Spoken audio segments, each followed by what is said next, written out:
Hello there.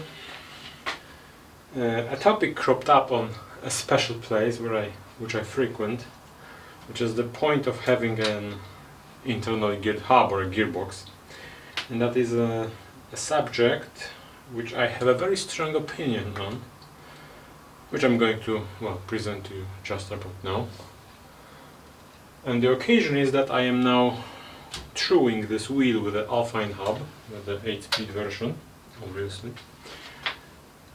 So I hope you're going to join me on my little ramble about internally geared hubs, the gearboxes in general, and generally the always escaping delusion that one day we are going to be riding those just about everywhere. But first I need to, heat shrink this heat shrink. So I'm going to have beautiful blue spokes.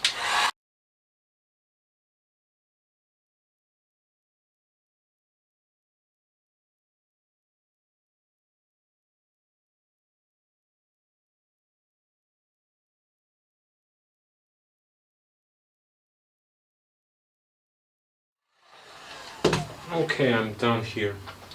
Remember, first you set where the rim is, then you true the radial play, then you remove the lateral play, and then you tension the wheel. Anyway, the concept or the discussion about internally geared hubs usually crops up when someone mills their rear derailleur on a piece of a rock or somewhere like that, and they are rightfully kind of pissed because they suffered a rather abrupt end to their ride. So they are looking for an alternative, and then they find that the existing solutions, which is the Rocklov speed hub. Rocklov, how do I spell this? Anyway, the Rocklov, I'm going to assume it's Rocklov because it's so beautifully Jewish. Anyway, the Rocklov speed hub is expensive as hell.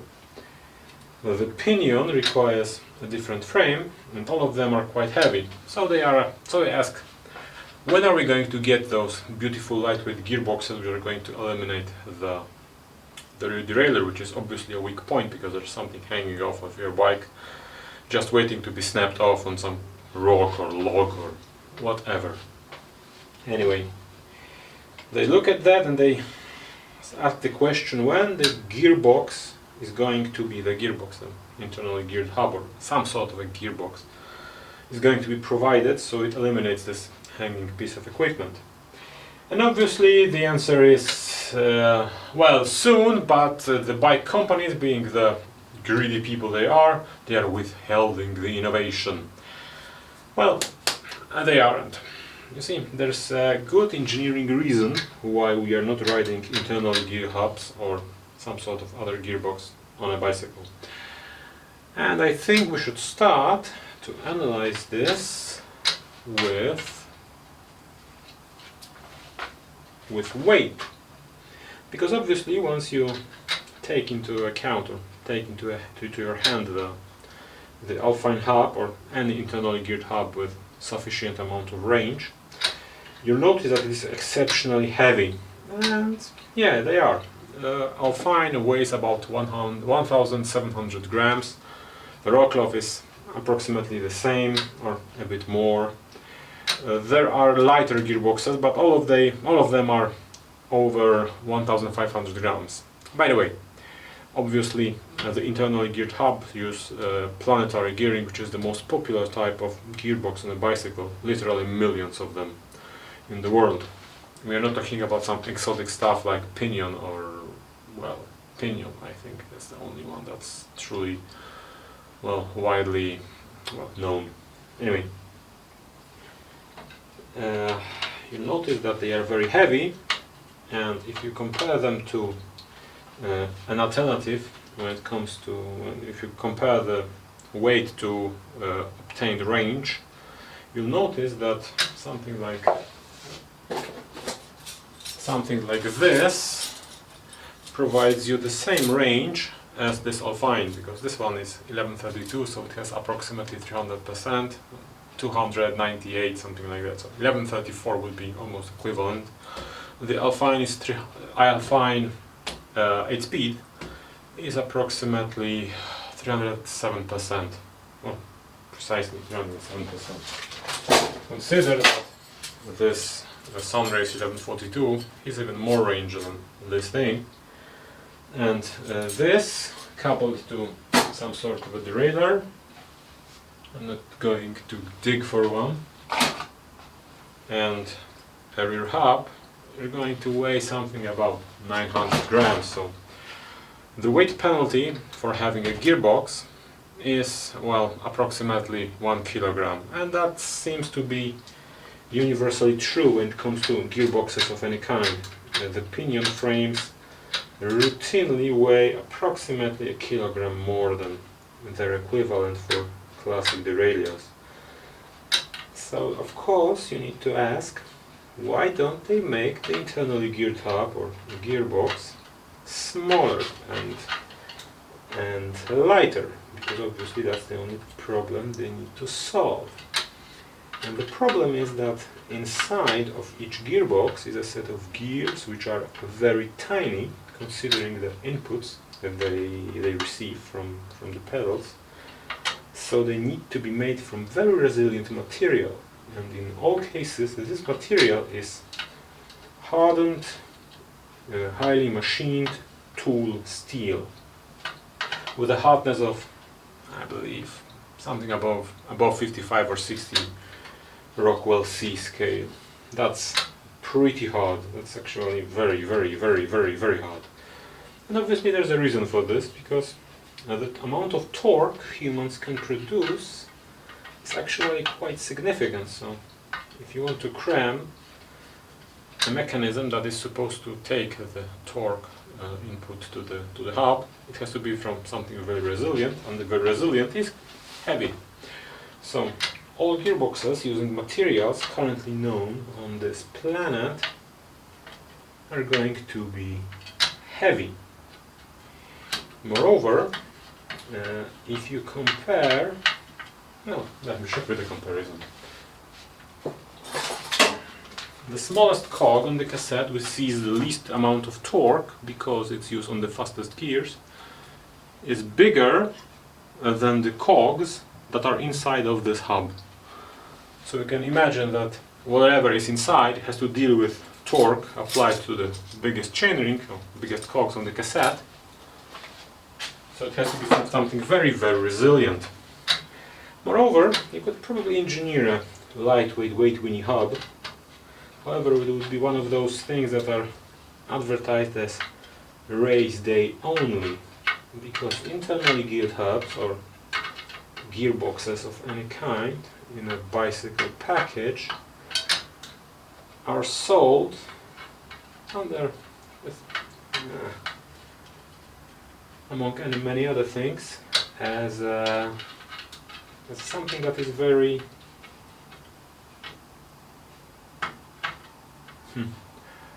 easy to maintain, that doesn't require much maintenance. And that's essentially true for gearboxes, because, well, we can almost assume that they are overbuilt for what they are. But if you want to have something that can withstand hardcore grinding uphill in the mountains, it's going to be very heavy.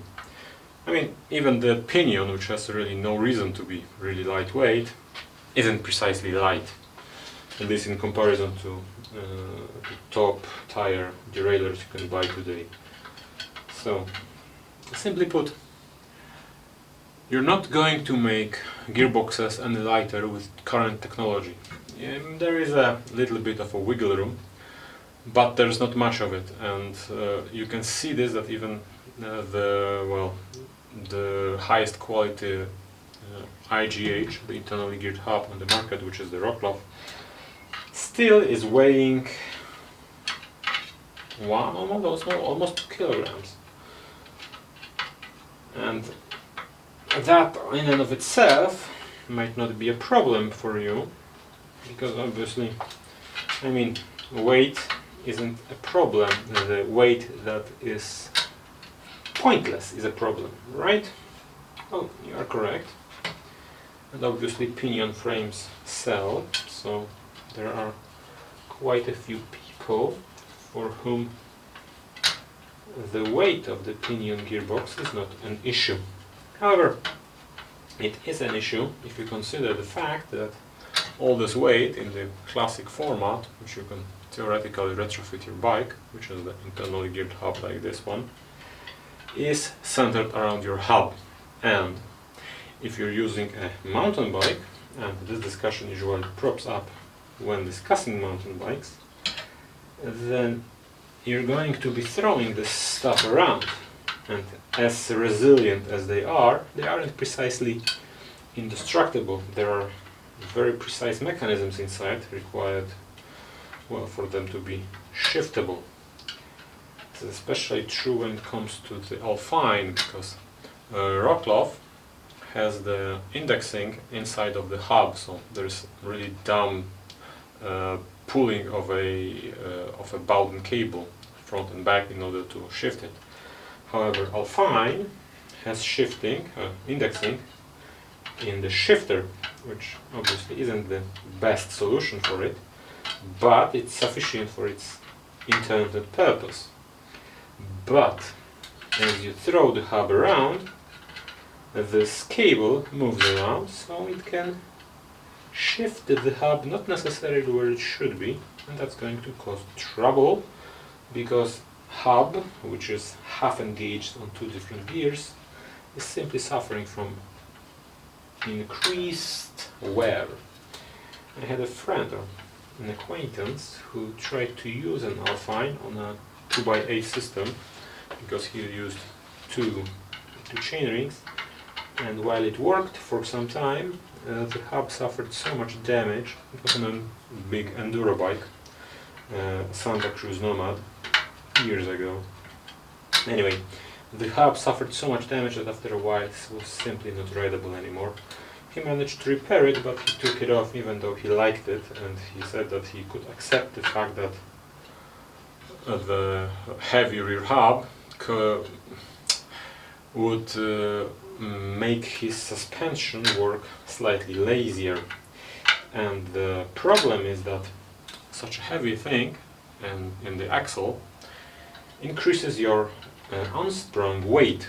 And what is unsprung weight is essentially, if you have a suspended bike, the unsprung weight is all the things that need to move in order for the suspension to compress. And since all those things have inertia, the heavier they are, the lazier and the less reactive the suspension becomes. So, adding a kilogram of something you don't necessarily need is, well, detrimental to your suspension. Now, of course, downhillers use tires that are a kilogram or more, 1,300, 1,400 grams. You don't seem to be complaining, but why add something you don't really need? Of course, speaking of the experiment with double, now you might think that the internally geared hub is a perfect solution for a problem of, now I need to remove the radial plate up and down, because the wheel is sufficiently straight at this point. Anyway, the problem, which probably exacerbated, made worse. Sorry, I'm not a native speaker, as you may imagine. What made worse the problem with the Alpine used is that he tried to use a 36 by 22 front chain rings, and 22 by whatever he had grossly exceeds the torque limit that you can place on these hubs, which is something that many people don't know. But all the internal gearboxes have a minimum gearing ratio, so-called input ratio, which cannot be exceeded, because if you do, you're going to exceed the wear or the capability of your gearbox to deal with the torque you're putting in it. So obviously, if you're riding something, well, I think Alpine is 42 by 16 as, or 38 by 16 as the minimum input ratio. Rockloff is 38 by 17, something like that. He tried to use 22 by 18, I believe, so obviously he exceeded it exceptionally, to an exceptional margin, so his hub suffered. Thankfully he managed to repair it. Anyway, all of those hubs, all of those gearboxes are sensitive to the input ratio, and you can't lower your gearing arbitrarily. If your designer considered that the gear of 0.7 is the minimum you can go, that's the minimum you can go. Otherwise you're going to suffer, and you don't really want your gearbox, especially one of the expensive ones, to fall apart when you're, I don't know, somewhere in the wilderness. So that's something to consider when you're considering something like I'm doing here. So this one is going to be my winter commuter, as you already know.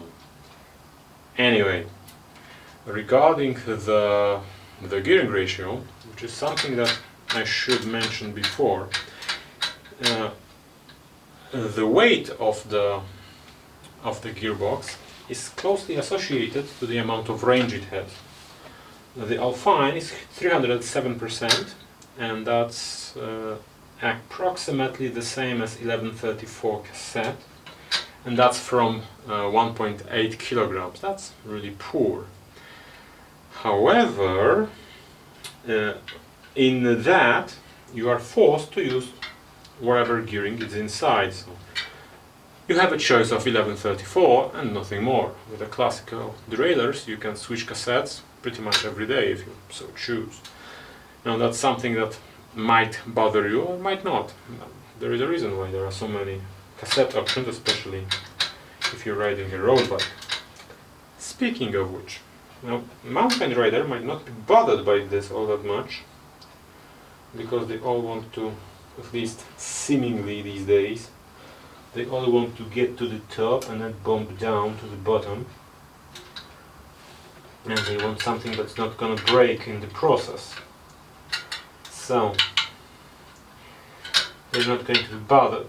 But if you consider an internally geared hub or a road bike, hypothetically, in order to get rid of all those derailleurs, then you are faced with another issue. Road bike, not necessarily, even a cross-country bike. Anyway, cross-country bikes at least see some sort of terrain where they can get damaged. Anyway, as I said, if you want to something that is pedaled a lot, you need to contend with the fact that gearboxes are less efficient in the sense of energy input by the rider to energy output to the rear wheel than derailleur drivetrains. And the reason is quite simple, and it boils down to gearing stages. You see, a classic bicycle with a derailleur has a crankset, there's a little chain gear. You engage only one at the time, but you can, whatever, you know. Anyway, there is a one gear which drives from the front chainring to the rear wheel.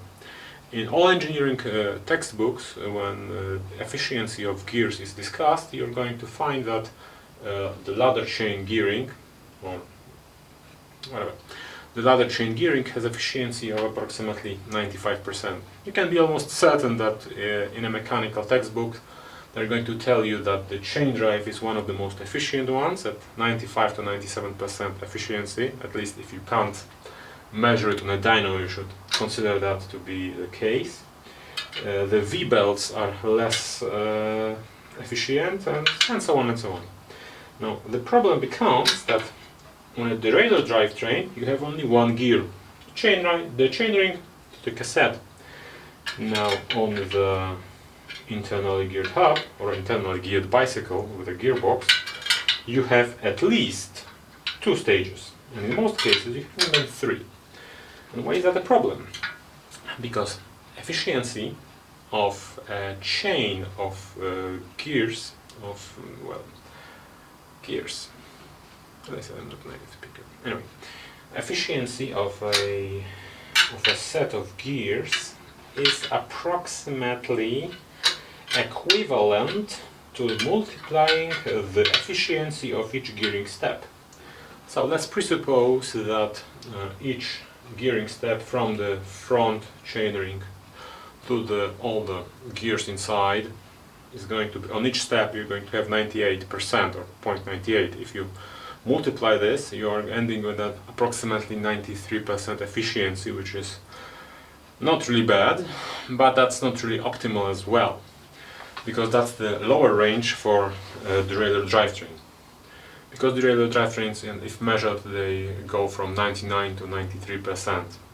Your typical road bike has approximately 95 to 96%. Anyway, and that's obviously the three-stage gearing. That's the optimal case, because in the pessimistic case, if you have a dirty chain and the hub inside is somewhat worn, or you have a hub with multiple gears and there are more than 3 stages, so chain and 2 planetary gears, you have, for example, 3, then you're looking at efficiencies below 90%, and I mean, that's not going to kill you if you're riding your bike to work and from work, but if you're trying to consider or establish who's the more alpha of the group by racing, then having 1% lower efficiency means that you're going to be on the finish line quite a bit later than your competitor, even if you're putting the same effort inside. Because obviously, if you're putting 400 watts in the pedals, he gets 380 and you get 370. That's a massive difference, especially when you consider, well, racing. So you can now be almost certain that on a bike which is bothered by efficiency, essentially which is raced or used for sport, using an internal gear hub is a certain problem. Because not only it's going to be much heavier, because that's also going to be much less efficient. Now, I obviously should ask. Now I'm reducing the play side to side, because thankfully I managed to make something almost perfectly radially symmetrical. I'm astonished. Internal gear hubs are not going to replace derailleurs, because derailleurs offer the extremely excellent trade-off between range, weight and function. Because, well, let's face it, most of the time derailleurs are just adjust and replace everything that needs replacing once a year. The internal gear hub, barring the extreme weather or something like that, you know, if you're living by the sea and you have to deal with salt or something like that. They're nice things, I like the concept, but in effect, considering they are less efficient than a derailleur, they're not really an attractive option. I mean, fine, on a mountain bike, if you're riding in Nor and you're sending it and you're whatever, and you're doing sick edits, as I tried, then having something you don't need to be bothered by is advantageous, obviously. But for most people, derailleurs are simply way too good. Almost perfect. Derailleurs are simply way too good to replace them with something different.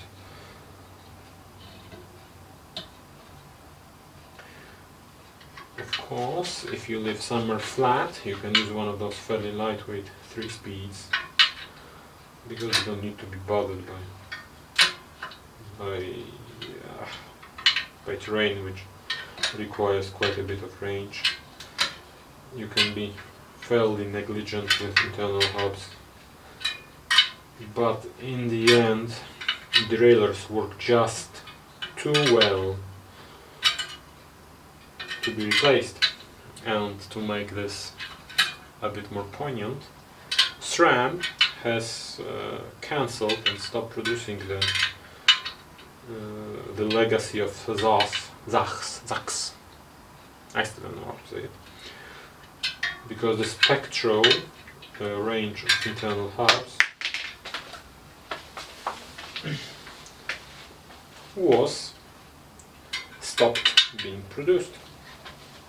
So, if you think that we are going to be replacing derailleurs with internal gear hubs or gearboxes of any kind, apart for very specific designs such as the pinion or, well, the pinion, then you have to contend with the fact that derailleurs are here to stay. They are too light and work well to well. They work well to good in order to be replaced with something different. So, that's about for my ramble. I hope you enjoyed. If you didn't, then please don't thumb down this video. I don't know, do thumb down this video. Now I have to, at least I know why you don't like it. Or at least I can lie to myself. And I hope to see you on the next one. And I hope I'm going to finish this wheel in 20 minutes because I need to get going. So, see you on the next one.